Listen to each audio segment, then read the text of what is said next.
نحمده ونصلي على رسوله الكريم أما بعد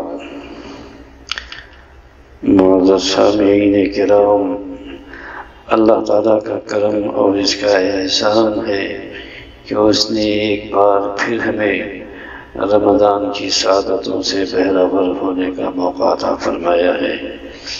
اللہ کے ہزاروں لاکھوں بندے جو گزشتہ برس رمضان میں روئے زمین پر چل پھر رہے تھے، اس سال اپنے اپنے اعمال ناموں کے ساتھ اپنی اپنی قبروں میں جا سوئے ہیں۔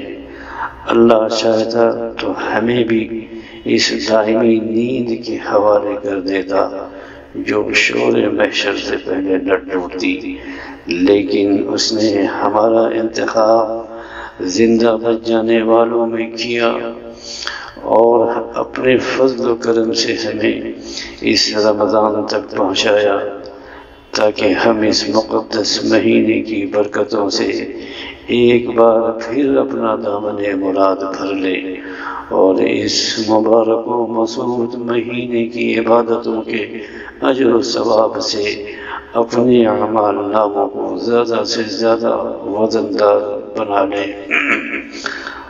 کوئی تو وجہ ہے کہ اللہ کے رسول صلی اللہ علیہ وسلم بے تابی کے ساتھ اس ماہ مبارک کا انتظار فرمایا کرتے تھے، اور جب رجب کا مہینہ شروع ہو جاتا تو وہ فور شوق میں آپ کی زبان مبارک سے یہ دعائیہ الفاظ ادا ہونے لگتے: اللہم بارک لنا فی رجب و شعبان وبلغنا رمضان۔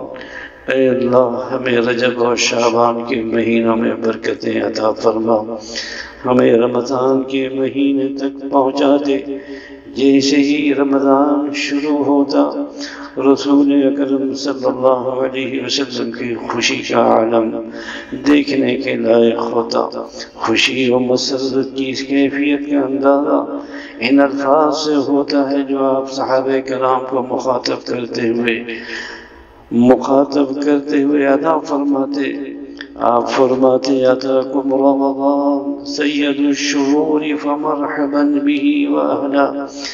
اے لوگوں، مہینوں کا سردار رمضان تمہارے پاس آ چکا ہے، ہم اسے خوش آمدید کہتے ہیں۔ یہ بھی ارشاد فرماتے: اتاکم رمضان شہر برکت فیہ خیر یغشیکم اللہ فیہ فتنزل الرحمة وتحط الخطايا ويستجاب فيه الدعاء ينظر الله إلى تنافسكم ويباهي بكم ملائكته فأروا الله من أنفسكم خيرا فإن الشقي من حرم فيه رحمة الله عز وجل۔ اے لوگو، تمہارے پاس برکتوں کا مہینہ رمضان آ چکا ہے۔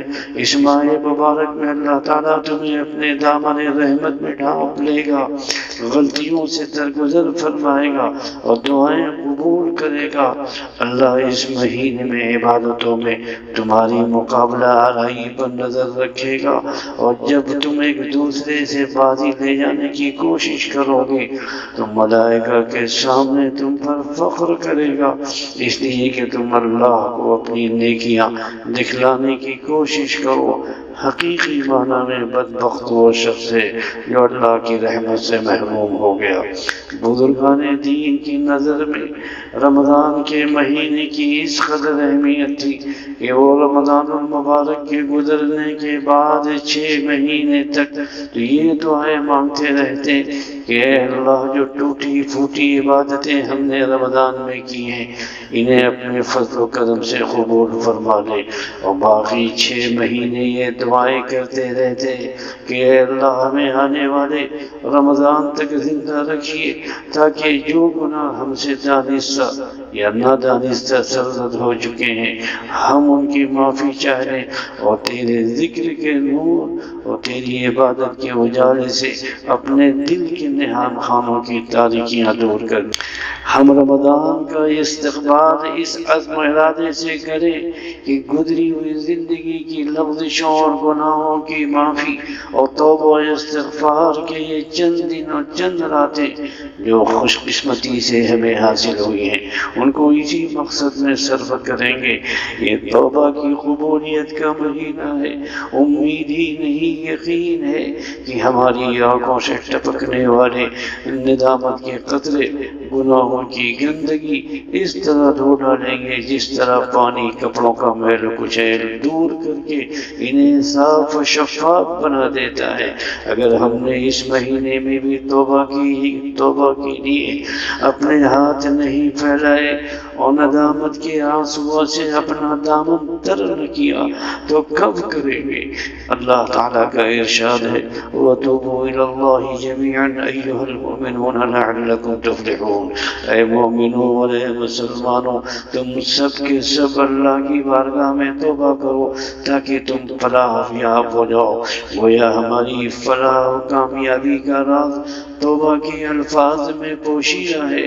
رسول اکرم صلی اللہ علیہ وسلم سے زیادہ اس راز سے کون واقف ہوتا ہے؟ روایات میں ہے کہ سرکار دو عالم صلی اللہ علیہ وسلم ارشاد فرماتے تھے انی لاستغفر اللہ فی اليوم واتوب الیہ 70 مرہ، میں دن بھر اللہ تعالیٰ سے 70 مرتبہ توبہ و استغفار کرتا ہوں۔ جب نبی اکرم صلی اللہ علیہ وسلم کا یہ حال تھا کہ اٹھتے بیٹھتے چلتے پھرتے استغفار فرمایا کرتے تھے، ہمارا تو کوئی لمحہ بھی توبہ و استغفار سے خالی نہ ہونا چاہیے۔ خاص طور پر رمضان کی مبارک ساعتوں میں تو ہمیں زیادہ سے زیادہ توبہ کرنی چاہیے، کیونکہ اس مہینے میں قبولیت کے دروازے کھلے ہوتے ہیں۔ اعمال کی قبولیت کا مدار اخلاص پر ہے۔ یہ پہلو ہماری نگاہوں سے اوجھل نہ ہو جائے۔ اخلاص عبادات کی روح اعمال صالحہ کے لیے قبولیت کی کنجی ہے۔ اخلاص کا مطلب یہ ہے کہ ہمارا ہر عمل صرف اللہ کے لیے ہو، غیر کے تصور سے پاک، ہر طرح کی ریاکاری اور نام و نمود کی خواہش سے دور۔ اس آیت میں ایسا ہی عمل مطلوب ہے اور اسی کو لقاء رب کی شرط قرار دیا گیا ہے۔ فمن كان يرجو لقاء ربه فليعمل عملا صالحا ولا يشرك بعبادة ربه احدا۔ جو شخص اپنے رب سے ملنے کی آرزو رکھے وہ نیک کام کرتا رہے، اپنے رب کی عبادت میں کسی کو شریک نہ کرے۔ رمضان میں فرائض کے ساتھ ساتھ واجبات اور سنن و مستحبات کا اہتمام بھی ہونا چاہیے۔ یہ مہینہ اجر و ثواب کی زیادتی کا مہینہ ہے۔ اس مہینے میں ہمارا ایک عمل دوسرے مہینوں کے اعمال کے مقابلے میں 70 گنا اجر و ثواب لے کر کے آتا ہے۔ کوشش یہ ہونی چاہیے کہ کم از کم ایک مہینے کے لیے ہم اپنی زندگی کو اسوہ نبی اکرم صلی اللہ علیہ وسلم کے مطابق ڈھال لیں۔ ہو سکتا ہے کہ اس کی برکت سے ہماری باقی زندگی بھی سنت کے سانچے میں ڈھل جائے۔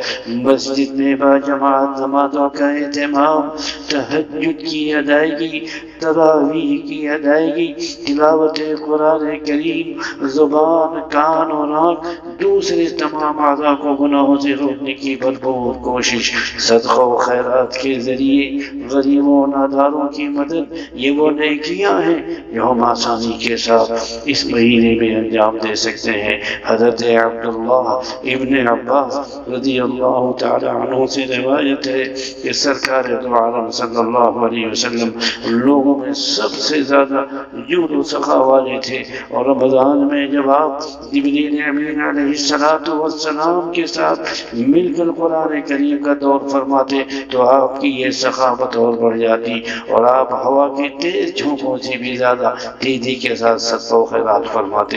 رمضان کا یہ بابرکت مہینہ بس شروع ہوا ہی چاہتا ہے۔ آئیے ہم جائزہ لیں کہ ہم نے اس کے استقبال کے لیے خود کو کس حد تک تیار کیا ہے۔ یہ 30 دن اور 30 راتیں ہم کس نظام کے تحت، کس لائحہ عمل کے ساتھ گزارنے کا ارادہ رکھتے ہیں، اس احتساب کے ذریعے ہی ہم رمضان کا بہتر استقبال کر سکتے ہیں، اس مہینے کے فیوز و برکات سے کما کہو مستفید ہو سکتے ہیں۔ اللہ تعالی ہم سب کو عمل کی توفیق عطا فرمائے۔